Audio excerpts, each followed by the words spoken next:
प्रदोष के समय पर, उससे पहले लक्ष्मी और दरिद्रता फिर भ्रमण पर निकलती है।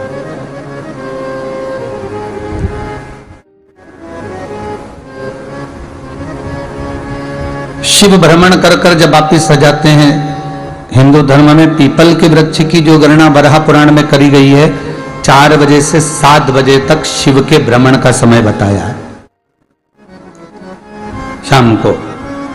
तो 7 बजे से लेकर फिर रात्रि 9 बजे तक लक्ष्मी और दरिद्रता फिर भ्रमण पर जाती है। इनका एक समय निश्चित है महाराज। भ्रमण कर कर आ जाना। अब इस बीच में जब लक्ष्मी और दरिद्रता दोनों निकल कर जा रही हैं, तो दोनों एक भाव रख कर जाती हैं कि आज हमको कहां प्रवेश करना।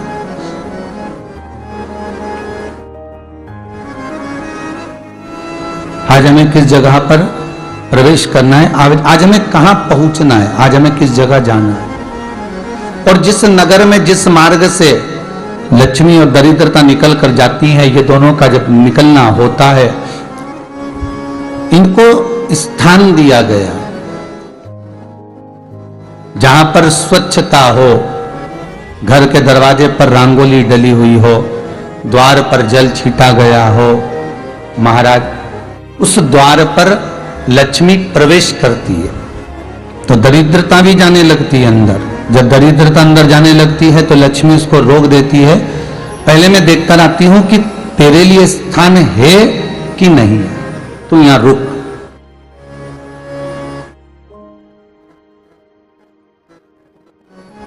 कुछ देर तक दरिद्रता बाहर खड़ी रहती है और लक्ष्मी जी की बड़ी बहन जब दरिद्रता बार बार अंदर जाने का प्रयास करती है तो लक्ष्मी जी कहती हैं, जीजी तू इतनी बड़ी होकर तुझे मालूम है तो तेरा सम्मान होना चाहिए, आदर होना चाहिए, और तुम अंदर चली जा और कोई तेरा सम्मान ना करे तो कितना बुरा लगेगा, इसलिए तू बाहर खड़ी रहे। मैं अभी आई। अंदर जाती है और जब लक्ष्मी जी भ्रमण कर लेती हैं, अंदर प्रवेश कर कर आती हैं, और प्रवेश कर कर आती हैं तो दरिद्रता पूछती है चले अंदर। तो लक्ष्मी जी कहती हैं, तुझे मालूम नहीं है क्या जीजी कि जिस घर में मैं प्रवेश कर जाती हूं उस घर में फिर दरिद्रता नहीं जा सकती, क्योंकि ये तेरा वचन था, ये तेरा वचन था। अपन दोनों का जब मंगल विवाह हुआ था, मेरा विवाह जब नारायण के साथ में हुआ और तुम्हारा विवाह जब दुस्साह मुनि के साथ हुआ, दरिद्रता का विवाह दुस्साह मुनि के साथ हुआ। जब अपना दोनों का विवाह हुआ था तो अपन दोनों ने एक वादा करा था कि जिस घर में लक्ष्मी प्रवेश कर जाएगी उस दिन फिर दरिद्रता नहीं जाएगी, और जिस घर में दरिद्रता प्रवेश कर जाएगी उस घर में फिर लक्ष्मी नहीं जाएगी। अब जब मैं अंदर देख कर आ गई हूं तो तू अंदर नहीं जा सकती, अर्थात लक्ष्मी के चरण जिस घर में पड़ेगा उस घर में फिर दरिद्रता प्रवेश नहीं कर रही। चलते चलते फिर दरिद्रता ने देखा और लक्ष्मी जी इसको लेकर गई, और लक्ष्मी जी ने देखा कि इसके दरवाजे पर जल नहीं छीटा गया, इसके दरवाजे पर ना रंगोली डली है, इसका द्वार साफ नहीं हुआ है,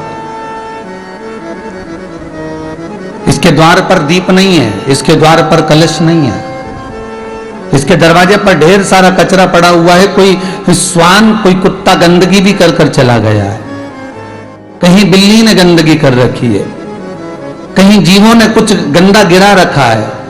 तो फिर लक्ष्मी जी कहती है, जी जी अब मैं होकर आ गई थी ना, अब तू जा, तू होकर आ। और दरिद्रता प्रवेश करती है। तो अंदर जाकर क्या देखती है दरिद्रता कि इतनी सवेरे से मैं घूमने इनके दरवाजे पर आई और ये तो सब चादर तान के चकाचक गुर्राटा भर भर कर सो रहे हैं। तो दरिद्रता कह देती है, तुम्हारा भाग्य ही बेकार है, तुम्हें क्या करूं, तुम ऐसे ही सोते रहो। और दरिद्रता गुस्से में बाहर निकल कर आती है, लक्ष्मी से कहती है, लक्ष्मी तू इसके घर में जाना ही मत। तो दरिद्रता को कहती है, जीजी तेरी बात नहीं मानूंगी क्या मैं? लक्ष्मी जी बोली, मैं तेरी बात नहीं मानूंगी, बिल्कुल नहीं जाऊंगी इसके घर में, तो चिंता मत कर, चल आगे चल। फिर आगे बढ़े। ये लक्ष्मी और दरिद्रता का प्रवेश है। आपके घर का द्वार आपके घर का दरवाजा। फिर निवेदन करूंगा एक बहुत सुंदर बात, हमें महाराष्ट्र से सीखना चाहिए, हमें साउथ से सीखना चाहिए, दक्षिण से। जिस समय पर भक्ति देवी यमुना जी के घाट पर रो रही थी अपने पुत्र ज्ञान और वैराग्य को गोदी में लेकर, समय देव ऋषि नारद ने प्रश्न किया था कि तुम कहां पर पोषित हुई हो, तुम्हें ऊर्जा कहां से प्राप्त हुई? तो कहा मैं गुजरात से तो चली हूं। और वहां से चलती चलती भक्ति देवी कहती है मैं बहुत दुखी होकर, बूढ़ी होकर, द्रवित होकर, बड़ी दुख में वहां से चलते चलते जब मैं महाराष्ट्र में पहुंची तो मैंने वहां जाकर देखा कि वहां पर लोग हर पल हर घड़ी ब्रह्म मुहूर्त में उठकर स्मरण करते हैं, नाम जाप करते हैं और दरवाजे पर जल छीट कर रंगोली डालते हैं। तो कह रही है कि वहां पर मैं थोड़ी अवस्थावान होने लगी, वहां मुझे अच्छा लगने लगा। फिर जब मैं और आगे पड़ी, दक्षिण में जब पहुंची, वहां पर जाकर मैंने देखा कि सुबह से उठकर मंगलाचरण, मंगला स्तोत्र और वेदों की ध्वनि होने लगी। वहां पर मैं और आनंदित हो गई।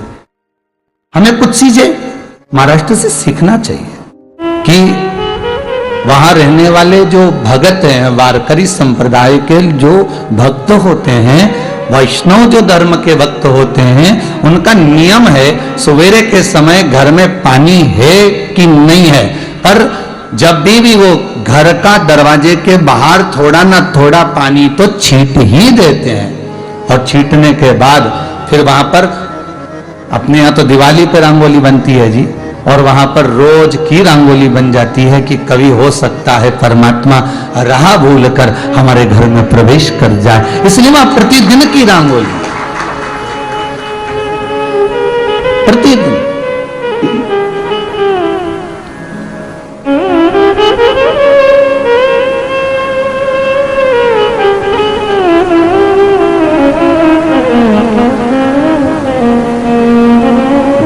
सीखना चाहिए थोड़ा सा।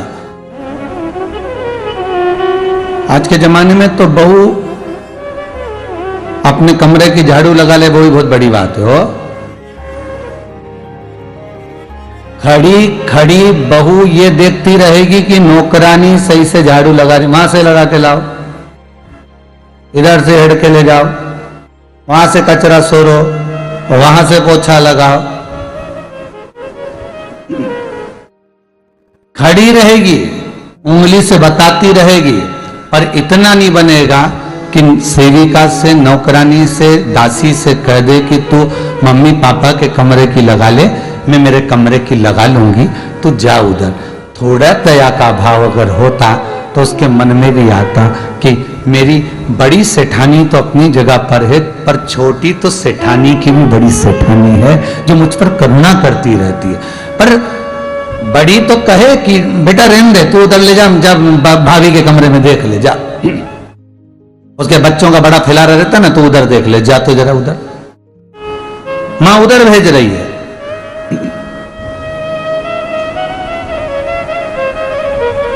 थोड़ा सेवा का भाव हमारे भीतर हो। और एक निवेदन तो हमेशा करा है और अब आज भी करता हूं, पूरे घर की सफाई करवाओ, पूरे घर में तुम पोछा झाड़ू जो चाहे करवाओ, मना नहीं है।